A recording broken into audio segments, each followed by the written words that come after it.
So I just got Control and Alan Wake 2. I ordered these from Amazon because they're $30 each. I saw that Alan Wake 2 dropped in price recently. I've seen some people saying they've seen it at places like Walmart for $20.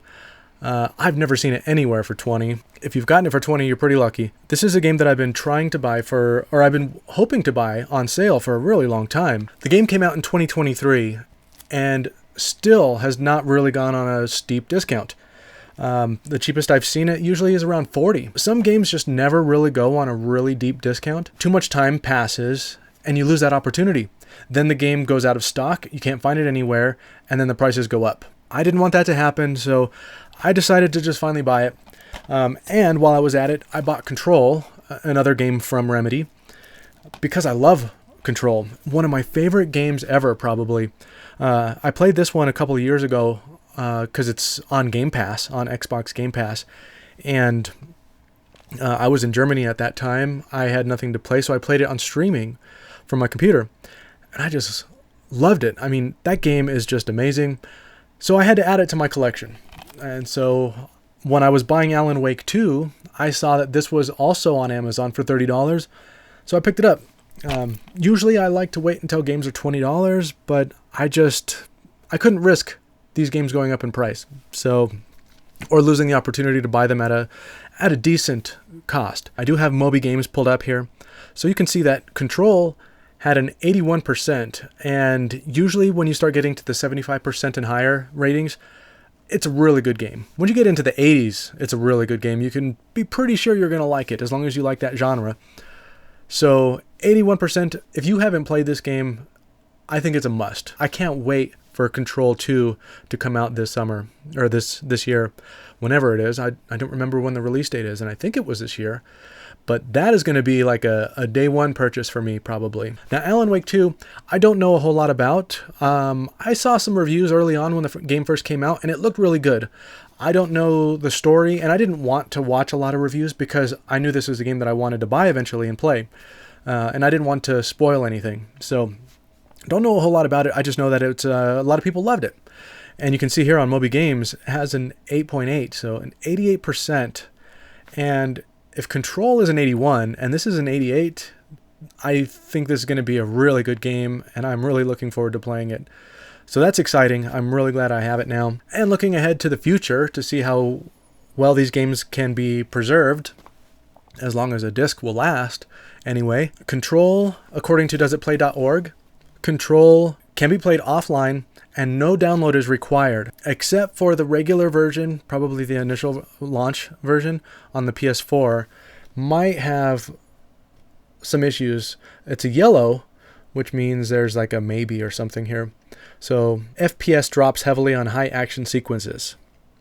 But other than that, should be good. But the PS5 version, the Ultimate Edition, offline play, download not required at all. And that's great for the future because, 20 years down the line, you're going to be playing some of these retro games just like a lot of us do with NES, Super NES, stuff like that. Reminiscing on those old games, and there's probably not going to be internet connection on your PS5 or PS4. So you want all this data to be on the disc and playable offline. So Does It Play didn't look at the Xbox version of Control, but I did look it up to see what people are saying, and I did find this Reddit post, and someone did say that they're seeing all the content on the disc, and that they're playing from a secondhand disc, so no codes are required. Everything's there. So it looks like you will be safe if you buy the Series X version or the Xbox version. Now, if you own both the Series X and the PS5, I would still probably lean towards the PS5 version just because I know it's been tested and everything is there. But yeah, you should be safe no matter which version you get. All right, now Alan Wake 4. So according to doesitplay.org, Alan Wake 4 does have offline play, all three versions, or the PS5 and the Xbox Series X. They do have a red here for the Series X, and that means that this game that a download is required, or there are serious problems if you don't download. So let's take a look at that real quick. So only the first half of the first chapter is on the disc. And that means that this disc is not future-proof. Do not buy the Xbox Series X version. That's unfortunate. Now the PS5 version, doesitplay.org has it highlighted here in orange, and What that means is that, and I've already looked at this, so I do know that the full game is on the disc. It is playable and beatable all the way to the end. The biggest problem that they found is just that there are some like graphical glitches, some weird things like bodies turning unnaturally, some lighting issues, maybe some clipping. Mostly graphical glitches, but nothing that will prevent you from playing the full game through. Obviously, you would want a fully patched game on a disc, but that's not the way games work anymore.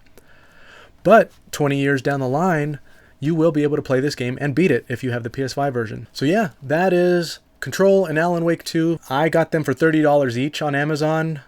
It might be a good time to buy them. They might drop in the future. Hopefully they do. Sometimes you will see these games drop, but with all the talk about physical media dying, I'm just worried that these games are not going to be available a year from now, not at reasonable prices. Yeah, let me know what you guys think about these games. Have you played them, and are you looking forward to the new Control? Because I am. All right, I will talk to you later.